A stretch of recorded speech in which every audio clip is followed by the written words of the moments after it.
Aujourd'hui, on reçoit le chef d'Obidjiwan, Christian Awashish. Vous savez, Obidjiwan a déclaré son indépendance au cours des dernières semaines à la lumière d'un jugement de la Cour suprême. Ça brasse, on peut dire, là-bas depuis. Donc, c'est un territoire quand même de 80 000 km². Le Nitassinan, dont on a beaucoup entendu parler dans le passé chez nous. Donc, on a pensé inviter M. Awashish pour qu'il nous dise justement quelles sont les répercussions de ce jugement, peut-être ici. Parce qu'on parle de cogestion aussi quand il est question de projets avec des entreprises sur le territoire du Nitassinan. Alors, je vais tout de suite donner la parole à M. Awashish. Oui, bonjour. Alors, merci à Mme Dubé de son invitation à venir ici aujourd'hui, vous rencontrer. Moi, Christian Awashish, chef des Atikamekw d'Obidjiwan. Obidjiwan qui est situé dans le nord du réservoir Gouin, pour ceux qui se connaissent, en Haute-Mauricie. Il y a un lien quand même, des affinités avec le lac Saint-Jean, parce qu'il y a une route la seule route d'accès qui nous relie pour accéder à des services, notamment Saint-Félicien, Roberval et à Chicoutimi aussi, pour certains services de santé notamment. Donc, il y a comme une affinité d'affaires, de santé économique aussi qui se fait là, avec la région. Donc, je suis bien heureux, je suis bien content de venir vous partager un peu différents sujets là, qui vous intéressent au niveau de la région. Oui, la déclaration de souveraineté qui avait été déclarée par la nation Atikamekw, comme vous savez, on est 3 communautés. Il y a la communauté de Wemotaci et de Manoan, plus au nord de la Naudière, qui sont... c'est ce qui fait la nation Atikamekw. Une nation où ce que le taux de la langue parlée par population le plus élevé au Canada, la première même, je dirais, avec un taux de 92 % de gens qui expriment encore dans leur langue ancestrale. Donc, on est très fiers d'être ça, je le tiens à souligner, qu'on est très fiers d'être ça, que la nation puisse conserver la langue, sa culture. On est encore très en lien avec le territoire, la forêt. Beaucoup de familles dépendent encore de la chasse, de la subsistance de la nature. Donc, on est très présent là, en territoire. C'est tous des enjeux là, culturels là, qui nous confrontent dans la modernité actuelle. Là. On va sûrement à l'occasion au courant des échanges là, d'y revenir, là, pourquoi la foresterie, pourquoi les activités économiques sur le territoire, les négociations, tout ça vont s'interrelier parce que justement, on a encore une vie culturelle là, bien présente là, au sein de plusieurs familles, là, au sein de la nation. La déclaration de souveraineté, je vous dirais, oui, le jugement a donné un plus là, de la déclaration de souveraineté au niveau de la nation, mais ça fait quand même 1 an qu'on y pense à le réaliser. On ne savait pas qu'il allait avoir un jugement qui allait comme donner un rapport de force supplémentaire là, pour les Premières Nations qui sont encore en voie de négociation en vue de vers un traité. Vous savez, ça fait 35 ans que la nation est en négociation avec les gouvernements du Canada et du Québec pour finaliser la notion de certitude sur le territoire. Je ne sais pas si vous êtes familier dans les enjeux de négociation. Puis peut-être une petite correction, c'est pas le Nitassinan, mais c'est le Nitaskinan en Atikamekw. Okay. Nitassinan, c'est la nation Innu, là, plus pour la région. Là. Eux le mentionnent, le Nitassinan. Donc oui, c'est ça pour la question de la certitude sur le territoire, parce que justement, la Première Nation n'a jamais cédé son territoire, ni jamais été conquis. Je ne sais pas si vous connaissez un peu les règles britanniques là, à l'époque, là, pour pouvoir s'approprier d'un territoire indien à l'époque. C'est pour ça qu'il y a eu tous les traités dans les autres provinces, sauf au Québec. Au Québec et en Colombie-Britannique, c'est les deux provinces qui sont similairement là, où il n'y a jamais eu de traités qui ont été complétés avec les Premières Nations. Donc, c'est 2 provinces qui se rejoignent dans les enjeux là, quand on fait référence à des traités. C'est pour ça que le point d'intérêt du jugement dernièrement, la nation de Tsilhqot'in, c'est qu'elle vient nous rejoindre dans nos aspirations également. la nation Chilcotin, qui est en négociation également, mais qui n'a jamais eu traité, c'est la première fois qu'un jugement de la Cour suprême donne une reconnaissance à une Première Nation pour leur titre. C'est ce qui fait que ça a donné un point d'intérêt pour nous, parce qu'on est dans la même situation. Alors, oui, la déclaration de souveraineté se voulait comme un geste politique, d'une part, pour affirmer notre souveraineté sur le territoire. Qu'est-ce que ça veut dire, ça, à tous les jours? C'est que on va exercer à partir de maintenant notre contrôle sur le territoire. On va cibler principalement tous les industriels, les utilisateurs du territoire, notamment les compagnies forestières. On ne veut pas nécessairement les empêcher, mais on veut leur dire, là, si vous voulez avoir notre consentement sur tout développement du territoire à partir de maintenant, bien, venez vous entendre avec nous. Et c'est avec ça qu'on va vous permettre de continuer vos opérations. C'est à partir de maintenant et futur, c'est ce qu'on dit à tout utilisateur du territoire, de venir chercher notre consentement pour qu'on puisse permettre la possibilité de vos opérations, mais également la nôtre. La nation Atikamekw puisse également obtenir un juste bénéfice des retours de la richesse du territoire. La foresterie qui est présente depuis plus de 100 ans dans notre territoire. Vous savez, le développement du Québec a commencé par la région, probablement une des premières régions où ça a commencé, la rivière Saint-Maurice, tout le développement forestier à l'époque, ça s'en est suivi. Mais en tout cas, les principales rivières, j'imagine le lac Saint-Jean également a été une des régions pionnières là, dans le développement forestier dans l'histoire du Québec. Donc, il y a quand même, on subit un développement depuis plusieurs années. Toute cette richesse-là que le Québec a fait de sa prospérité, bien, la nation Atikamekw en a pas bénéficié. D'autres projets majeurs également qu'on a subis sans dédommagement. Je fais référence au barrage Gouin, tout le réservoir Gouin, là, où il y a eu un grand étendue d'eau qui a été inondé sans compensation. Là, je remonte dans les années 1910, 1920, là, où c'est les débuts de la création du barrage Gouin. Puis d'autres développements par la suite qui s'en ont suivi, qui créent certains, comme je dirais, pas conflictuels, là, mais qui commencent à déranger certaines communautés là, au niveau du covoisinage, là, notamment toute la création des pourvoiries, les chalets, le développement de villégiature là, qui se fait de plus en plus. Bien, ça fait comme une certaine de surpeuplement sur le territoire, bien, que certaines familles là, nous partagent, là, qui semblent que ça fait comme trop là, pour eux autres. Là. Ça perturbe leurs activités traditionnelles.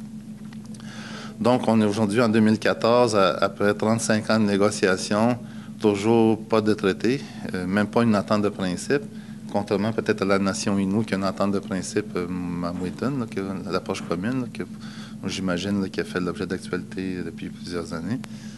Ben nous, on est toujours sans principe, sans entente de principe, donc on trouve ça injuste comme situation, qu'on déplore le laxisme, l'avancement de cette négociation-là, puis que les conditions sociales, milieu de vie dans les communautés sont très difficiles, pauvreté élevée, peu de création d'emplois. En fait, moi, de ma communauté, on a une scierie qui crée 140 emplois, mais cette scierie-là a été créée il y a une quinzaine d'années. Et depuis ce temps-là, j'ai 0 création d'emplois en 15 ans. Parce que la seule richesse que je peux développer dans ma communauté en région éloignée comme au Obidjouan, c'est la foresterie et peut-être le tourisme, mais on est encore loin de ça, là, dans notre capacité là, de développer cette industrie-là. Alors, on voit toute cette richesse-là se faire exploiter, le territoire, plusieurs forestiers qui viennent récolter la ressource de toutes les régions, hein, parce qu'il y a autant le lac Saint-Jean vient de chercher de la ressource, l'Abitibi également vers l'ouest qui vient de chercher vers nos territoires, la Mauricie vient chercher vers le nord la ressource de ma communauté, puis Chibougamau quand ils viennent vers le sud par le nord. Donc, il y a beaucoup de régions là, qui viennent chercher la ressource forestière et dans tout ça, nous, on a peu de retour là, de la richesse du territoire.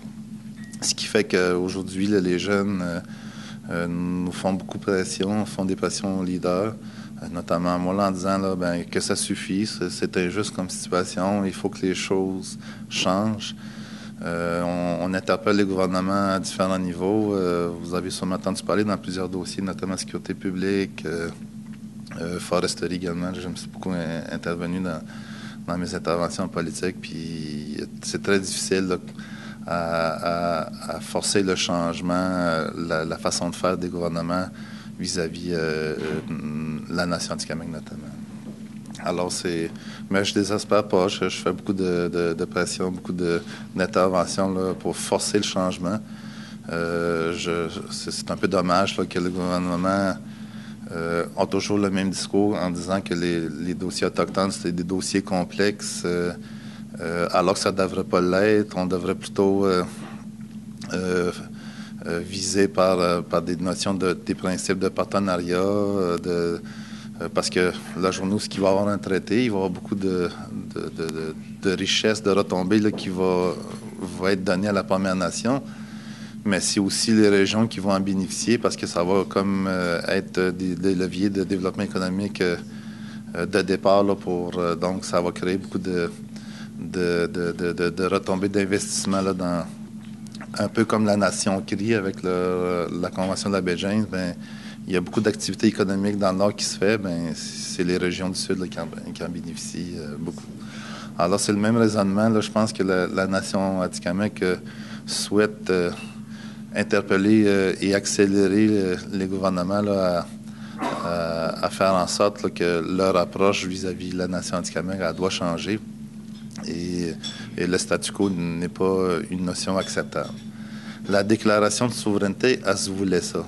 Elle se voulait que, à défaut d'attendre les gouvernements vers un traité, on va exercer nous-mêmes notre contrôle sur le territoire, on va aller voir les utilisateurs directement, sans attendre les gouvernements, puisque ça n'avance pas aussi vite qu'on le voudrait. Donc, on va aller voir directement les industriels. On va commencer par les forestiers qui sont les principaux utilisateurs du territoire. On va les inviter à venir obtenir notre consentement. C'est pour ça qu'il y a des déclarations, exemple, le FSC. J'ai fait beaucoup mention que les principes de FSC ne sont pas respectés. Ils n'ont jamais obtenu notre consentement, donc ne devraient pas avoir la certification FSC, ces compagnies forestières. Donc, on attend une réponse là, de l'organisme qui gère les certifications FSC. Là, on va les interpeller à révoquer ces certifications-là, tant aussi longtemps qu'on n'aura pas des ententes là, jugées satisfaisantes qui permettraient d'avoir notre consentement envers ces compagnies forestières-là. Alors, il y aura bien des sujets avec qui je pourrais partager. Je ne sais pas si principalement c'est la déclaration de souveraineté qui vous a attiré l'attention, mais il y a sûrement d'autres sujets là, que je pourrais vous aborder là, et échanger avec vous, là, notamment la sécurité publique qui est quand même un enjeu là, prioritaire également pour ma communauté. J'imagine qu'il va y avoir des questions là-dessus. D'ailleurs, je vais donner la première question à Vicky Boutin de Radio-Canada. Et ensuite, ce sera au tour de Vincent Côté et de Roger Boivin. Allons-y justement avec la sécurité publique. Votre conseil menace de suspendre les activités de son corps policier et de faire appel finalement à la Sûreté du Québec. J'aimerais savoir où s'en est ce dossier-là. Est-ce que vous comptez accentuer vos moyens de pression et est-ce que vous avez une date butoir là, pour changer de service de police? Oui, tout à fait. Comme vous le savez, on est rendu le 12 novembre, quasiment 8 mois de passé dans l'année financière, toujours pas un fonds de reçu. Sur un budget de 2,8 millions, on ne peut pas se permettre comme organisation à supporter 2,8 millions de budget opérationnel en sécurité publique. C'est inacceptable pour nous. Donc, on a acheminé une correspondance dernièrement au premier ministre. Son intervention urgente dans ça. Sinon, nous, d'ici 2-3 semaines, on va cesser les opérations parce que c'est une question là, d'assurer le paiement de certains services essentiels dont les paye l'ensemble du conseil. Le conseil qui embauche environ 300 employés, on n'a pas la capacité de supporter tout ça, malheureusement. Et je trouve ça malheureux encore cette année, parce que ça fait 4-5 ans là, qu'on déplace cette situation-là, qu'on se ramasse, malgré une entente durant la période électorale du mois de mars dernier, où le Québec est en période électorale, On avait réussi à obtenir une entente avec le ministère de la Sécurité publique Québec sous forme de projet pilote. Mais on se rend compte que même on n'a toujours pas les fonds. C'est inacceptable. Je trouve ça vraiment malheureux comme situation. Alors, c'est bien dommage, là, mais nous, on va demander au gouvernement de venir gêner la police à notre place, si c'est le cas, si c'est ce qu'il souhaite. Donc, vous comptez vraiment faire appel à la Sûreté du Québec prochainement? C'est la Sûreté du Québec, la police, c'est l'adjudication provinciale. Donc, nous, à défaut d'être incapables d'assurer le service, bien, ça sera au gouvernement du Québec, via la Sûreté du Québec, à venir dans le service chez nous. Comme vous le savez, c'est nécessaire, c'est d'avoir un service de police en permanence dans la communauté. Et si on n'a pas les outils, les ressources nécessaires, bien, ça sera au gouvernement à venir gérer la police chez nous. Est-ce qu'il y a une date butoir pour cette décision-là? Fin novembre. Ça approche. Oui. Vincent Côté, ensuite Roger Boivin. Bonjour, monsieur. Bonjour. La souveraineté, ben c'est certain que ça touche beaucoup à des aspects économiques. Ça touche aussi à certains aspects humains.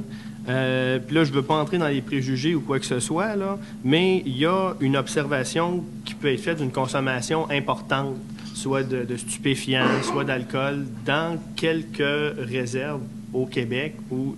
J'aimerais savoir si, d'un, c'est quelque chose qui vous touche ou et comment est-ce que vous pouvez encadrer les jeunes? Est-ce que vous avez pensé à des moyens, justement, justement, en déclarant une souveraineté, un encadrement de la population ou des jeunes?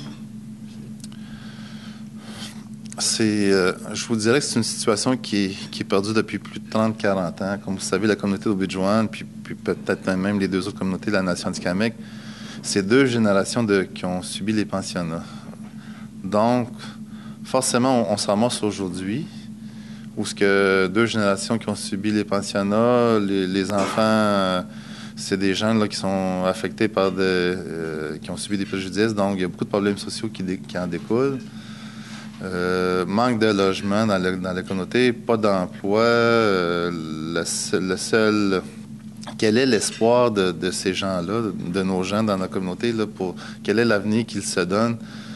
Et en étant peu actifs dans la société, pas d'emploi, pas d'instruction, peu d'instruction. Donc, ça fait comme une situation là, très difficile à composer dans la communauté. On voudrait amorcer un changement social, mais avec quoi? Avec peu de ressources. C'est pas avec les budgets des différents programmes que le gouvernement, là, pour la prestation de différents services, qu'on est en mesure de contrer tout ça. Et c'est pour ça que la déclaration de souveraineté, toute la notion du territoire, toute la richesse du territoire, les ressources naturelles, les redevances. Comme vous savez, on est en négociation vers une entente bilatérale avec le gouvernement du Québec sur les ressources naturelles qui a été refusée dans ma communauté parce qu'ils ont jugé insatisfaisant comme retombée de ce projet d'entente-là.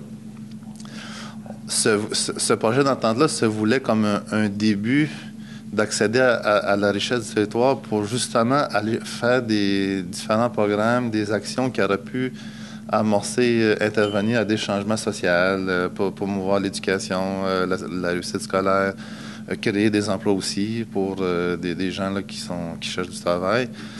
Moi, j'ai une population en âge de travailler où c'est plus de la majorité de la population en âge de travailler sont sur l'aide sociale.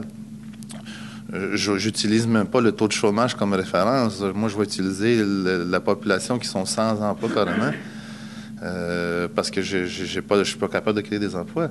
Donc, les gens restent dans la communauté, ne vont pas vivre ailleurs. Ils sont très solidaires, sont très attachés à appartenance à la communauté. Donc, c'est une population qui est pas mobile du tout. Donc, je dois faire en sorte de leur donner des facilités dans la communauté. Et intervenir dans des conditions de vie difficiles, problèmes sociaux, éducation, drogue. Je demande davantage de ressources pour la sécurité publique parce que juste pour contenir les différents crimes qui se commettent, j'en ai pas assez pour soutenir tout ça au niveau de ma police. Les services sociaux qui sont déjà hypothéqués continuellement. Santé également, ça a comme des impacts dans les autres secteurs. L'éducation, dans des familles où il y a des problèmes sociaux, mais l'enfant s'en va à l'école déjà perturbé pour avoir vécu une nuit difficile, mettons. Donc, c'est tout cette roue-là qui rend difficile et on se demande des fois comment est-ce qu'on commence par où pour ça. On va intervenir comment? C'est-tu faire plus de maisons, faire des emplois, forcer les jeunes à aller à l'école obligatoirement? C'est vraiment compliqué comme situation. Avec le peu de ressources dont on dispose, c'est vraiment une situation difficile, injuste, je dirais. Là, puis Alors, c'est ça, voilà, comme situation. Mais j'ai bon espoir là, qu'on va aboutir à avoir des ententes où il va y avoir beaucoup de richesses puis qu'on va pouvoir faire des interventions là, plus appropriées et adéquates pour nos besoins. Roger Boivin et ensuite Marc Saint-Hilaire. Alors, bienvenue au Saguenay, M. Awashish. Je voulais juste vérifier avec vous. Vous savez que vous avez un voisin dans le comté Roberval, le premier ministre du Québec, qui a fait de l'amélioration de la route, qui est une route forestière, qui relie votre communauté au lac Saint-Jean, mais c'est quand même une route, là, mais forestière de mauvaise qualité. Mais M. le premier ministre en a fait un de ses 5 engagements, l'amélioration significative de cette route-là. Quel est l'état pas de la route, là, vous venez de la faire, mais l'état du dossier, et même sur un plan plus large, c'est quand même impressionnant d'avoir le premier ministre juste à côté de votre communauté, c'est votre voisin, est-ce que vous avez eu des relations, des rencontres avec lui, etc.? Bon, donc la route et la relation avec le premier ministre du Québec qui est le voisin du comté. Le dossier de la route, c'est quand même un dossier qui est là depuis plusieurs années. Il n'y a pas que 10 ans, une étude qui a été investie à plus de quasiment 1 million, une étude pour refaire la route en entier. Et cette étude-là est toujours dans les tablettes. En tout cas, dernièrement, elle a probablement été ressortie. Je sais que la firme là, d'ingénieurs qui avait fait le travail a été sollicitée là, à réactualiser ce document-là. Oui, il y a un semblant, je dirais, d'effort là, qui est fait là, pour qu'est-ce qui peut être fait. Est-ce que c'est plus des interventions ponctuelles pour patcher, là, excusez l'expression, là, patcher là, des endroits qui ne sont pas adéquats? C'est tout ça l'exercice qui est fait? Ou bien, alors que nous, on dit que c'est vraiment une route reconnue, attestée par le ministère des Transports du Québec, conforme à toute bonne route là, du Québec. C'est ce qu'on souhaite, idéalement asphalter, parce que oui, l'industrie forestière qui est utilisateur, est-ce que celle-ci fait beaucoup de pression pour le laisser tel quel, puis utiliser selon des normes moins contrôlées? Donc, il y a beaucoup de questionnements encore aujourd'hui, au moment où je vous parle, qu'on se questionne beaucoup. Maintenant, au niveau de la relation avec le premier ministre, le seul moment où on a rencontré le premier ministre, c'est dans le cadre de la déclaration de souveraineté, lorsqu'il y avait eu l'Assemblée des chefs de Premières Nations, mais toujours pas de rencontre avec lui personnellement, ni même avec les chefs atikamekw, une rencontre là, de nation à nation avec lui personnellement au niveau du premier ministre. Je trouve ça un peu injuste, dommage. Là, pourquoi qu'on n'est pas considéré plus que ça, alors que la nation Innu, elle, a déjà, je crois, 2 rencontres avec tous les chefs là, de la nation Innu. Est-ce que les projets les reliés au plan Nord donnent plus d'attrait au premier ministre d'accorder une préférence envers cette nation-là au détriment de la nôtre? Peut-être une question posée au premier ministre, mais non, au moment où je parle, toujours pas de relation. Peut-être que le gouvernement du Québec aussi, on fait beaucoup de déclarations. Le ton a également monté pour faire pression aux différents gouvernements, autant le Québec puis le Canada, là, dans nos relations, fait en sorte que peut-être on est une Première Nation qui mérite une attention particulière, une priorité pour le gouvernement du Québec, peut-être pas, avec le genre là, de ton qu'on utilise. Et c'est pas du tout notre intention de faire mal à qui que ce soit. On veut vraiment forcer le changement et on est appelé le gouvernement du Québec pour ça. Marc Saint-Hilaire du Journal Le Quotidien et ensuite Kate Tremblay de TVA. Monsieur Awashish, bonjour. Bonjour. Il y a une dizaine d'années, je suis allé vous rencontrer à Opitchwan. À l'époque, les policiers avaient démissionné en bloc pour différentes raisons, dont la sécurité. Ils se sentaient menacés au niveau de la sécurité. Aujourd'hui, ce dossier-là fait comme surface à nouveau. Les policiers, bon, à défaut de démissionner en bloc, vont être démissionnés plutôt. J'aimerais savoir comment vous anticipez ça, parce que, bon, la SQ peut aller faire un certain travail sur le territoire, mais ne pourra pas être omniprésente. Puis on sait que les problèmes de violence sont manifestes là, chez vous. Donc, comment vous envisagez ça? Puis qu'est-ce que vous voyez à court terme, là, une fois cette décision prise? Vous savez, ça a toujours été un défi là, d'avoir les ressources appropriées pour donner une bonne prestation de service de police à Obidjouan. Pourquoi que quand la Sûreté du Québec, avec ses normes, avec ses budgets illimités, sans doute, peut avoir 6 policiers en tout temps, en permanence, lorsqu'elle intervient au Obidjouan, et nous, avec un budget moindre, avoir 3-4 policiers en tout temps, avec des conditions difficiles d'intervention, sécuritaire également pour les policiers. Donc, ça a toujours été ça, l'enjeu là, le dossier de sécurité publique.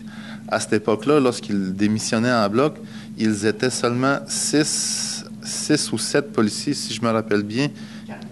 4 à se partager 2 chiffres de travail de 14 jours. Avec le niveau de criminalité qui était similaire à cette époque-là encore aujourd'hui. C'était des conditions de travail impossibles, inacceptables. Les policiers, donc, comme geste de désespoir, avaient démissionné en bloc pour dire on peut plus continuer comme ça. Le même policier qui décrochait, je me rappelle bien à ce moment-là, que c'était le même policier qui travaillait puis qui avait à décrocher des suicidés là, à 6 reprises. Il y en avait comme ras-le-bol. Pas de ressources pour supporter ces gens-là. Mais ça, regardez, le gouvernement est peu sensible à ça, pas du tout réceptif à cette situation-là. Encore aujourd'hui, quand on dit on a besoin d'avoir les mêmes normes quasiment équivalentes à la Sûreté du Québec pour intervenir dans des conditions, dans une réalité comme Obidjouan, pourquoi qu'on n'est pas plus écouté plus que ça? Pourquoi qu'on devrait avoir une seconde, un deuxième niveau de police alors que c'est prouvé, différents spécialistes nous le disent, que nos policiers adaptés culturellement, qui expriment la langue et connaissent notre réalité, sont mieux préparés, peuvent mieux intervenir que des policiers de la Sûreté du Québec. Mais ça, malheureusement, le ministère de la Sécurité publique du Québec n'est pas du tout sensible à ça. Si Mme la Présidente me le permet, je vais enchaîner avec une sous-question par rapport à ça, parce que je veux comprendre combien vous avez exactement pour le service de police, puis combien il vous faudrait justement pour assurer une police permanente 24/7, là? Là, en ce moment, au moment où je vous parle, peut-être les informations que je dois valider, mais on est peut-être 16 policiers, OK?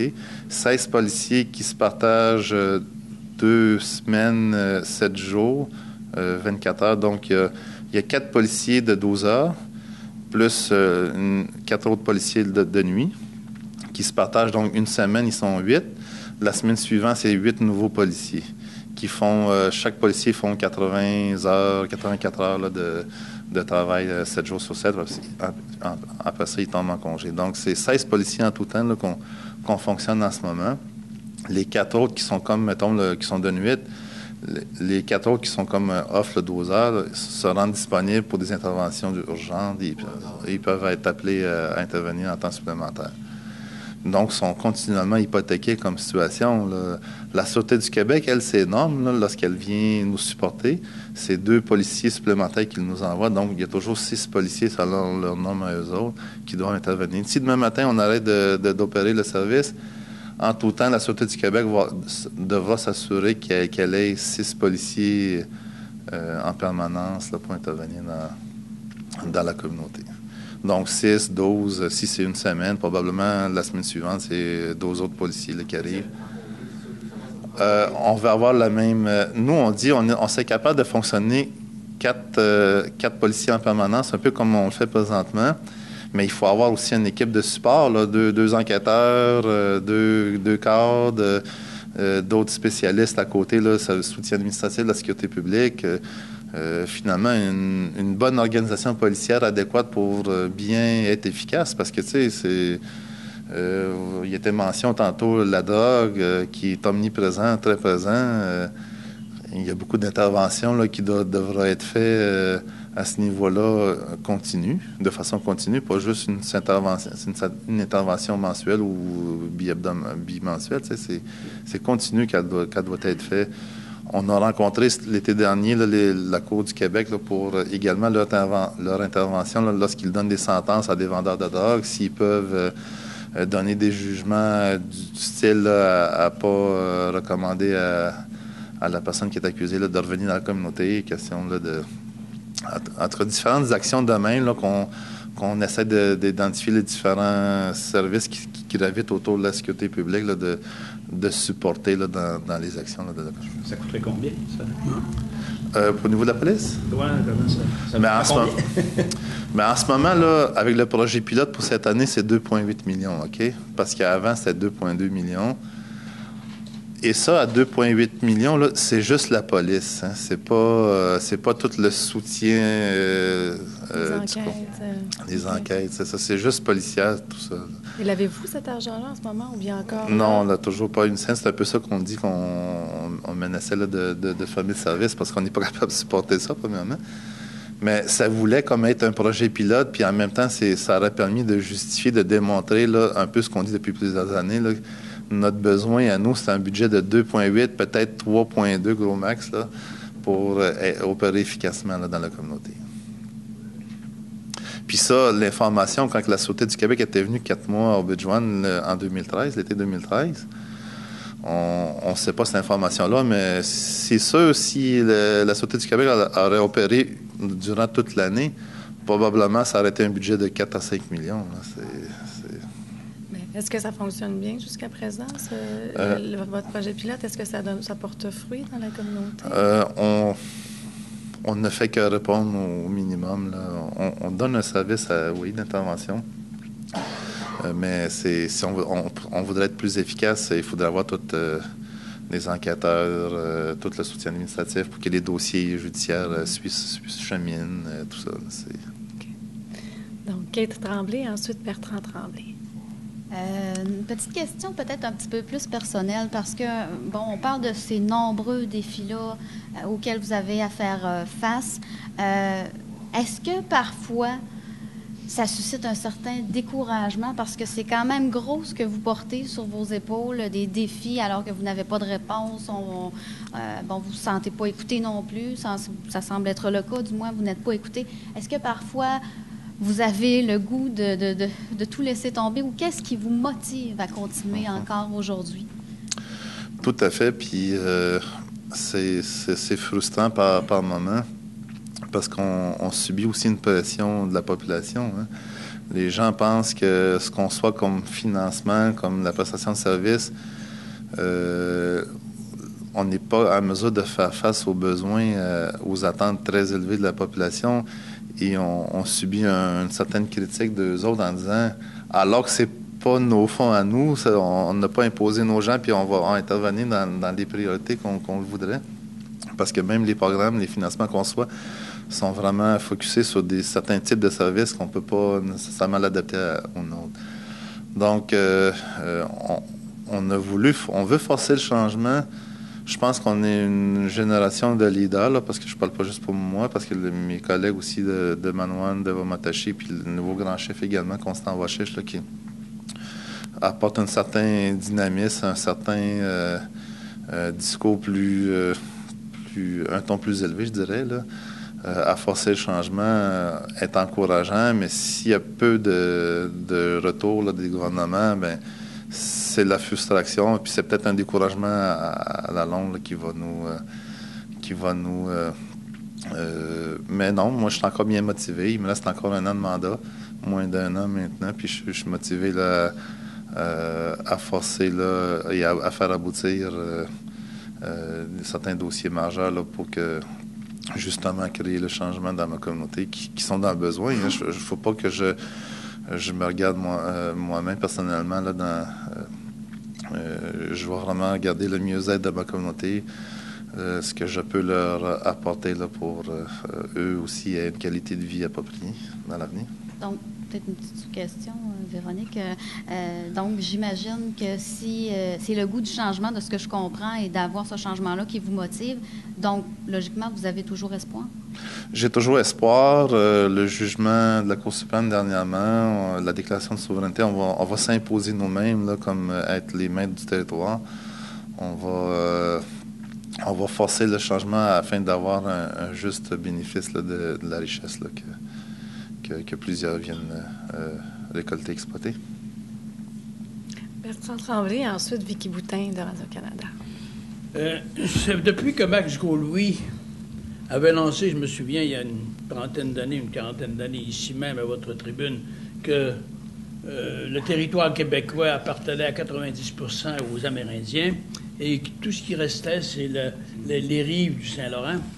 Les négociations ont toujours été extrêmement complexes, du moins perçues par la majorité des Québécois.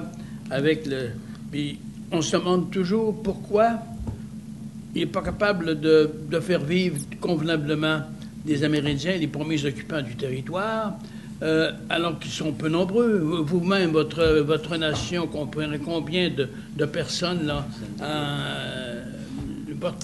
votre puissance de travail, là, combien de travailleurs avez-vous dans votre communauté, par exemple?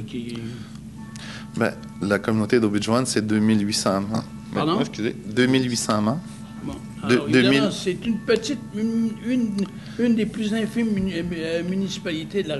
Comment se fait-il qu'on n'est pas capable, avec l'apport du fédéral, je pense, qui verse des subventions, avec... comment se fait-il qu'on n'est pas capable... Quand on voit, là, certaines communautés indiennes dans une immense pauvreté, on a honte comme Québécois et comme Canadiens. Qu'est-ce qu'il faudrait pour que vraiment votre nation là, puisse vivre à l'égalité, c'est-à-dire être une qualité de vie à l'égal des autres Québécois? Qu'est-ce que ça prendrait comme apport économique? En ce moment, ma communauté, c'est 2800 personnes. Hein? C'est environ 1600, 1700 personnes en âge de travailler, 16 ans et plus. On est 1800 à peu près, OK? 1700. Et à chaque année, là, on est rendu dans les statistiques, 60 jeunes qui vont avoir 18 ans cette année. Ils sont 60. Là. Chaque année, là, l'année prochaine, ils sont peut-être 70. Ça grossit très rapidement. Et tous ces jeunes-là, 60, j'en ai peut-être 2, 3 qui vont atteindre qui vont finir leur secondaire 5. 2, 3 des 60. Le reste, ils s'en vont tous sur l'aide sociale. Donc, je vais avoir une main-d'œuvre future, là, pas scolarisée, qui n'ont pas complété leur secondaire 5. Ça va être des jobs manuels que je devrais leur offrir, à moins de les faire former, si jamais je crée des jobs, qui vont se faire former selon la job. Là, Donc, c'est des métiers peu spécialisés que ça va demander. C'est quoi? C'est la foresterie, c'est la construction, c'est des travaux simples là, qui touchent le territoire. Forcément, le territoire, parce que c'est la seule richesse que je peux aller chercher pour créer du développement économique. En ce moment, je ne suis même pas capable de créer de l'activité forestière davantage, à part la scierie, mais moi, comme tout autre industriel, je demande davantage de volume de bois pour opérer à ma pleine capacité de production. Si j'obtiendrais tous les volumes nécessaires, peut-être que je serais capable, dans la mesure de créer 20, 30 emplois supplémentaires, ne serait-ce que pour répondre aux jeunes de 18 ans qui arriveraient cette année, là. Mais je n'ai pas répondu aux gens qui sont sans emploi depuis 15 ans, que je n'ai pas créé comme travail. Le conseil qui embauche 300, plus la scierie, plus le CPE, plus l'épicerie. Donc, j'ai même pas, en ce moment, dans les emplois de la communauté, j'ai même pas 500 à 600 emplois sur 1700. Donc, j'ai plus que la moitié du monde qui sont sur l'aide sociale. Qu'est-ce que je dois leur donner comme travail? C'est un méchant défi. C'est pas nous donner des subventions continuellement, puis on fait travailler du monde pour atteindre leur chômage. Après ça, les gens chômage. Je tourne en rond dans cette façon de faire, là. C'est-tu davantage accès à la ressource? Il n'y a pas encore de projets miniers majeurs qui ont été découverts à proximité, même s'il y a beaucoup de prospections qui se font. Est-ce que la journée, s'il y aura une mine méga projet, ça va donner le plein emploi de la communauté? Sans doute. Est-ce que les gens de ma communauté sont prêts à recevoir un projet minier? Ça aussi, parce que la foresterie, en ce moment, là, il va y avoir une cassure très bientôt là, qui s'en vient. Là. On a dépassé le seuil d'acceptabilité de ma communauté versus l'exploitation forestière sur le territoire, ce qui crée beaucoup de conflits, la pérennité de nos pratiques des activités traditionnelles. On l'a dépassé, ce seuil-là. Là. Les gens, là, ils ont comme un mouvement là, de cesser l'abus d'exploitation forestière pour justement préserver la pratique de la chasse sur leur territoire. Donc, inévitablement, il devra y avoir un changement à ce niveau-là. En même temps, les jeunes veulent travailler, donc il va y avoir beaucoup de dilemmes qui vont se faire à ce niveau, tantôt là-dessus. Non,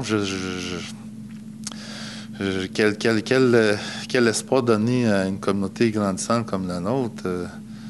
J'ai très peu, pour le moment, peu de vision à ce niveau-là, mais en tout cas, j'ai bon espoir là, que tant quand même, il faut qu'on puisse donner du travail là, approprié là, pour nos gens là, dans le futur. Vicky Boutin et ensuite Vincent Côté. On parle beaucoup ces temps-ci de la relance du plan Nord.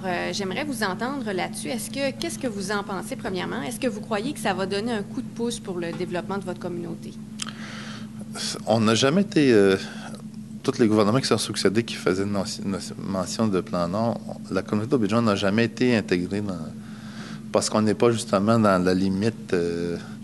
la communauté n'est pas située... On est en dessous de la limite du plan Nord. Donc, on souvent, plus qu'autre chose, on est ignoré dans ça. Malheureusement. Qu'est-ce que je pense de ça? C'est tant mieux pour les communautés plus au nord. Il y a sûrement des retombées pour eux autres. Et malheureusement, nous, non. Est-ce que vous croyez que les projets qui pourraient se développer autour pourraient justement créer des emplois pour vos jeunes, par exemple? Tant qu'il n'y a pas de projet structurant comme un projet minier, on ne sera sûrement pas une priorité pour le gouvernement. Pourquoi investir soit, mettons, la route? Probablement que ça pourrait être une justification pour le gouvernement de dire on va faire une route pour Aubigeois, même s'il n'y a pas de projet structurant sur les ressources naturelles. Est-ce qu'on va être considéré dans le plan Nord pour le gouvernement? C'est une question posée à eux. Vincent Côté. Ici, à l'UQAC, il y a le Centre des Premières Nations Nikanté qui veut favoriser l'accès aux études l'accès aux études universitaires, qui veut faciliter l'accès des Premières Nations. Comment ça fonctionne donc sur votre territoire? C'est un territoire, une réserve? Hein? C'est une communauté. Une communauté. Bon, donc dans votre communauté, comment est-ce que vous enseignez à vos jeunes? Est-ce qu'il y a des écoles primaires, secondaires? Comment l'enseignement fonctionne? Donc, est-ce que vous êtes sous l'égide du ministère de l'Éducation? On suit le programme du ministère de l'Éducation. C'est sûr qu'au niveau primaire, à cause de la langue, les enfants, on a des enseignants atikamekw aussi, ils vont enseigner en atikamekw. Ça a toujours été un dilemme pour nous depuis qu'on donne le service d'enseignement, d'éducation, à savoir, est-ce qu'on donne un enseignement uniquement en français pour permettre aux jeunes d'avoir plus les outils, la compréhension du français, puis avoir plus de réussite scolaire, versus continuer à enseigner la langue atikamekw pour la préservation de la langue. Alors, il y a beaucoup de débats là, qui se fait depuis plusieurs années dans la communauté. Il faut préserver la langue, donc il faut continuer à enseigner en atikamekw, mettons, même si tu enseignes le français en France, en français, mais les mathématiques un peu en mélangeant atikamekw et le mathématique. parce que ce qui se passe, c'est que les enfants semblent avoir de la difficulté à réussir. Parce qu'ils ne comprennent pas la matière, donc ils vont doubler. À un moment donné, plus tu avances dans l'âge, ils se découragent. Donc, rendus adolescents, adolescents qui sont, normalement, à 15 ans, tu es en secondaire 5, 16 ans. À 16 ans, beaucoup de jeunes sont en secondaire 1. Donc, se découragent. Si Véronique me permet, oui. Donc, est-ce que vous avez pensé à une méthode d'enseignement alternative? Je sais qu'il y a certaines régions qui favorisent soit un enseignement en plus petits groupes, un enseignement, on va dire, qui sort du cadre officiel du ministère. Est-ce que vous avez pensé à... Malheureusement, je ne peux pas procéder comme ça. Je dois composer avec les normes du gouvernement fédéral Affaires indiennes qui limitent un enseignant pour tant d'élèves. Je dois respecter cette structure de financement-là, de fonctionnement. Parce que dans le fond, idéalement, peut-être, comme tu dis, un enseignant pour tant d'élèves réduits ferait en sorte qu'on maximise l'enseignement, l'intervention auprès du jeune. Est-ce que ça serait comme un enseignement plus adapté, plus adéquat? L'idéalement, ça serait de faire ça. Sauf que dans une école primaire où j'ai plus de 400 jeunes, je ne peux pas avoir tant d'enseignants. C'est impossible.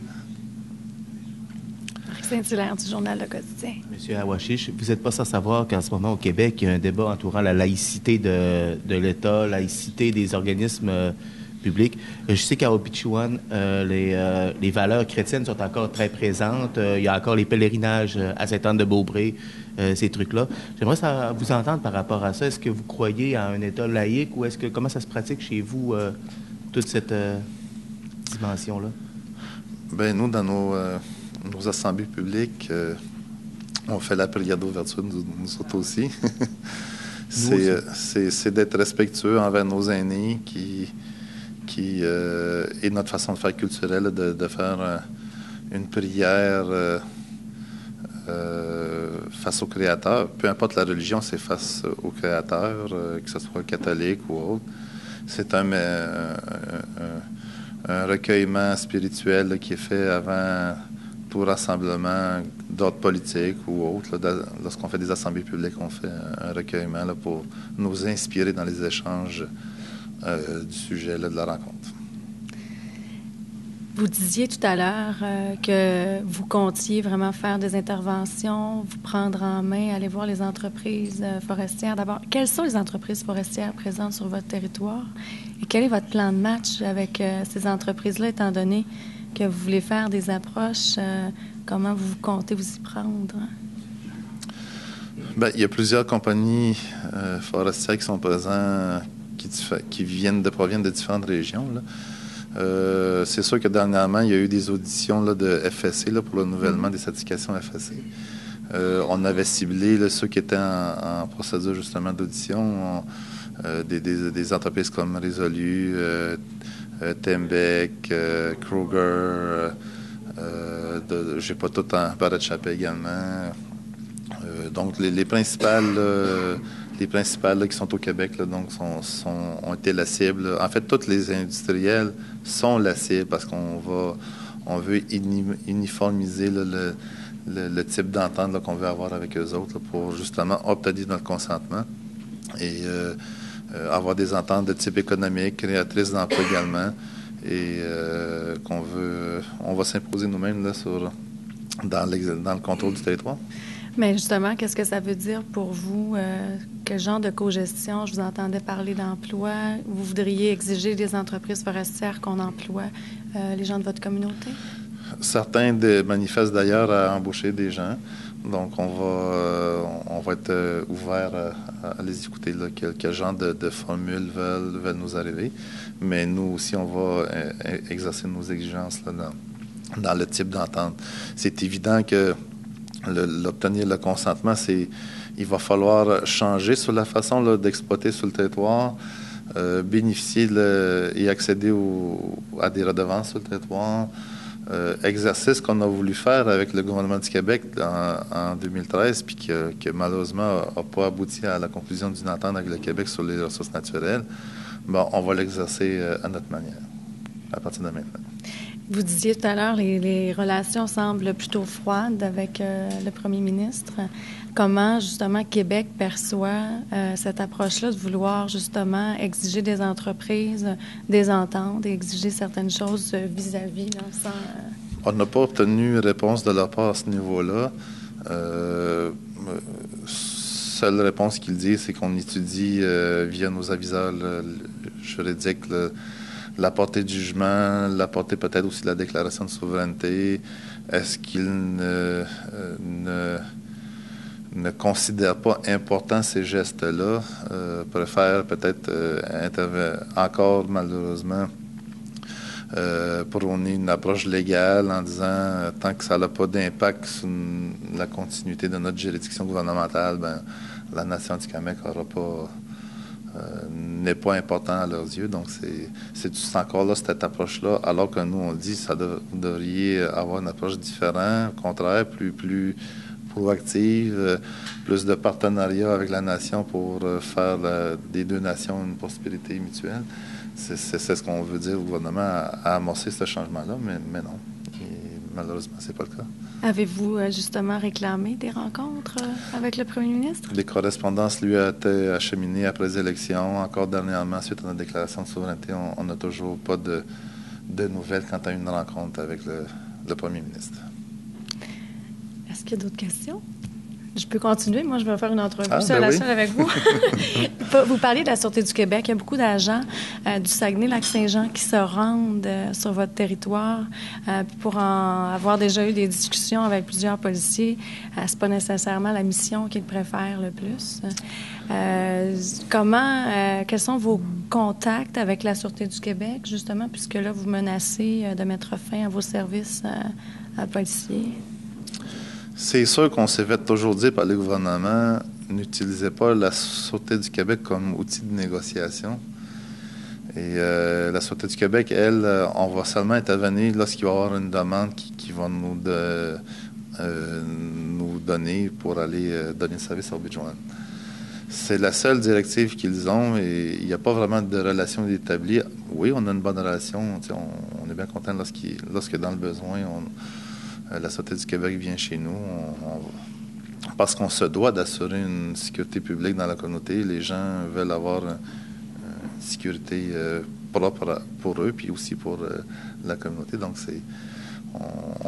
on les accueille quand même bien. On est bien content qu'ils viennent chez nous. Est-ce que les gens les perçoivent bien, ces agents-là? Parce que vous disiez, vous aimez mieux, finalement, que ce soit les vôtres qui interviennent. Bien, il y a une limite. Une limite de langue, réalité culturelle, la façon de composer aussi avec notre façon d'être, notre façon de vivre en collectivité, qui n'est pas la même que les Québécois en général. La Sûreté du Québec n'est peut-être pas prête à intervenir dans certaines situations à cause de ça. Ce qui peut créer des fois des situations un peu délicates. Là, il faut qu'ils fassent attention. Bien, ça diminue la qualité de l'intervention par moment à cause de ça. Oui, Marc Saint-Hilaire du Journal de Une intervenante de chez vous me disait que à l'âge de 12 ans, toutes les jeunes filles avaient été agressées sexuellement à Obidjouan. Est-ce que c'est toujours le cas? C'est une... J'ai déjà entendu cette hypothèse-là, sans nécessairement le confirmer scientifiquement. Il n'y a pas jamais eu d'études ou quelqu'un qui vient de confirmer, mais écoutez, c'est avec le niveau de conditions de vie difficiles, beaucoup de problèmes sociaux, consommation de drogue, il n'est pas impensable que ça soit fondé comme élément, comme point, qu'effectivement les jeunes filles sont exposées à cette réalité-là, à ça. Ce qui est vraiment malheureux là, comme réalité. Et j'aimerais tellement intervenir dans différents niveaux, donner plus de maisons à des familles, parce que le besoin dans la communauté, ça s'est créé 300 maisons dans la communauté pour avoir un taux d'occupation approprié, égal à toute bonne famille du Québec. Quand vous avez un taux d'occupation de 11 point quelque chose %, 11 personnes par maison, et c'est des gens qui sont sur l'aide sociale, en consommation, qui ont vécu toutes sortes de sévices dans le passé parce qu'il y a justement 2 générations de pensionnaires. Ils ne sont pas à l'abri à cette situation-là. Oui. On a parlé de votre salaire au cours des dernières semaines dans les journaux. On parle de formation, on parle de gestion de territoire. Mais j'aurais le goût de vous demander si vous avez les outils nécessaires personnellement pour résoudre tous les problèmes que vous avez dans votre communauté. J'ai bon espoir. Je pense qu'il ne faut pas, pour que la société avance au changement, il ne faut pas se limiter à ce que tout le monde ait toutes les qualifications appropriées, qu'on ait tous des universitaires en fonction. Il faut quand même faire confiance aux gens de la communauté qui ne sont pas nécessairement moins de qualifiés, mais qui ont quand même une certaine qualification, une certaine expertise qu'ils ont. Faire en sorte là, à soutenir, à aider la communauté et à faire des changements, un changement de société plus adéquat pour la communauté. Donc, j'ai bon espoir. Il faut commencer par un ou plusieurs personnes, puis que ça génère un effet d'entraînement de changement. Mais c'est pas facile. Oui, c'est vrai que c'est pas facile, mais il faut pas lâcher. Est-ce que vous sentez qu'il y a des jeunes qui sont un peu comme vous, qui se butent à un problème de langue, et puis qui ne peuvent pas aller à l'école, et qui, à un moment donné, se disent « on ne peut rien changer » ou... Est-ce que vous sentez qu'il y a vraiment un renversement? Sent ça. Non, ça va être difficile de changer un État. Je vais juste prendre un comparable. La Nation crie. Peut-être vous avez sûrement plus de documentation de la Nation crie. Ça n'a pas fait en sorte qu'il y a eu un changement social auprès de cette nation-là. Toute la richesse, les retombées de la Convention de la baie James, la paix des Verts, il y a autant de problèmes sociaux, sinon plus, chez eux que chez nous. Mais on fait quoi? C'est une guérison continue et perpétuelle. On va commencer par répondre à des besoins de base, logement, nourriture, après ça, sécurité d'emploi. On va-tu bâtir cette société-là comme ça? Tranquillement, pas vite, mais sûrement. Donc, j'ai bon espoir qu'il faut focusser nos actions vers ça. Merci beaucoup, M. Awashish. C'est ce qui se met fin à ce cercle de presse. La semaine prochaine, on reçoit les gens de la mosquée et de l'Association islamique du Saguenay.